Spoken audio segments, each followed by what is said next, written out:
હવામાન નિષ્ણાંત અંબાલાલ પટેલે ફરી શરૂ કરી છે આગાહી, જ્યાં જનતા જ મારા માટે છે ભગવાન. આ અંબાલાલનું કહેવું છે. પરંપરાગત જ્ઞાનના સુમેળ સાથે હું આગાહી કરું છું તેવો તેમણે દાવો કર્યો. આગાહી માત્ર વિચાર વિનિમય માટે છે. આપણે જણાવીએ કે હવામાન પલટાની અંબાલાલ પટેલની આગાહી રહેતી હોય છે, પણ આ પહેલાં તેમણે આગાહી ન કરવાનો નિર્ણય લીધો હતો, પરંતુ હવે 15 જુલાઈએ હવામાનના પલટાના એંધાણને લઈને તેમણે મહત્વપૂર્ણ આગાહી કરી છે, એટલે કે ફરી આગાહી કરવાનું તેમણે શરૂ કરી દીધું છે. અને સાથોસાથ એ પણ કહ્યું છે કે લોકો તેમના માટે ભગવાન છે અને પોતાના પરંપરાગત જ્ઞાનને લઈને તેઓ આ આગાહી કરતા હોય છે.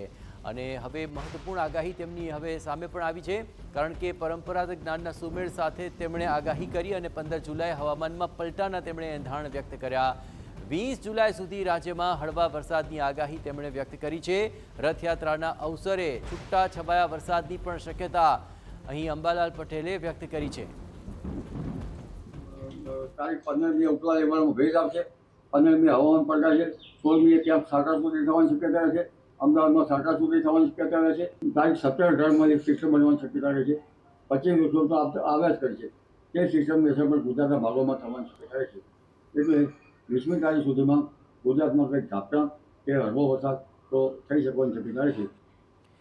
22 જુલાઈથી રાજ્યમાં ચોમાસું કરશે જમાવટ, જ્યાં 22 જુલાઈથી 30 જુલાઈ સુધી સારા વરસાદની શક્યતા છે.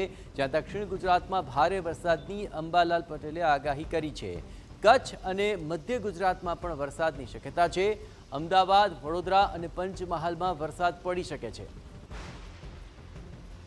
22 જુલાઈથી 30 જુલાઈ વચ્ચે ગુજરાતમાં સારો વરસાદ થવાની શક્યતા રહે છે. જેમાં દક્ષિણ ગુજરાતના ભાગોમાં ભારે વરસાદ થવાની શક્યતા છે. 24-25 મુંબઈ મહારાષ્ટ્રના ભાગોમાં વરસાદ થવાની શક્યતા રહે છે. અને આ દશામાં સૌરાષ્ટ્રના ભાગોમાં વરસાદ થવાની શક્યતા છે. આ સિસ્ટમના કારણે કંઈક વધતો ઓછો વરસાદ કચ્છના ભાગોમાં થવાની શક્યતા છે. ઉત્તર સૌરાષ્ટ્રના ભાગોમાં થવાની શક્યતા છે. મધ્ય ગુજરાતના ભાગોમાં પણ થવાની શક્યતા રહે છે. એટલે વડોદરાના ભાગો, અમદાવાદના ભાગો, આ ઉપરાંત પંચમહાલના ભાગો, મહીસાગરના ભાગોમાં પણ વરસાદ થવાની શક્યતા છે.